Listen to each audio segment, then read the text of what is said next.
मुझे लगता है मुझसे गड़बड़ हो गई।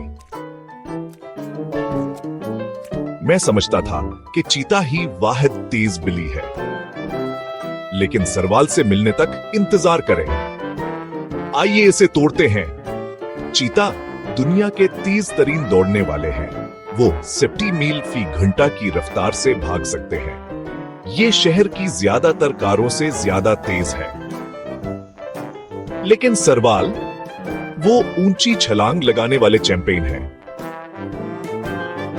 ये धब्बेदार नंजा डेथ फुट से ज्यादा ऊंची छलांग लगा सकते हैं, तकरीबन उड़ते हुए पापकारन की तरह। चीता अपनी रफ्तार का इस्तेमाल शिकार का पीछा करने के लिए करते हैं।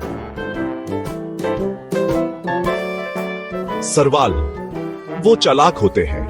वो चपक्के से पीछा करते हैं, झुपटते हैं और परिंदों को हुआ में ही पकड़ लेते हैं।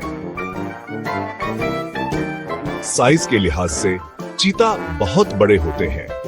बास्केटबॉल के खिलाड़ी बेमुकाबला जिम्नास्ट के बारे में सोचें। लेकिन सरवाल छोटे, होशियार और वाकई में शोख होते हैं। तो असली जंगल का बास कौन है? अगर आपको खालिस रफ्तार चाहिए तो चीता जीतता है, लेकिन शानदार छलांगों और चालाक हरकतों के लिए सरवाल बाजी ले जाता है।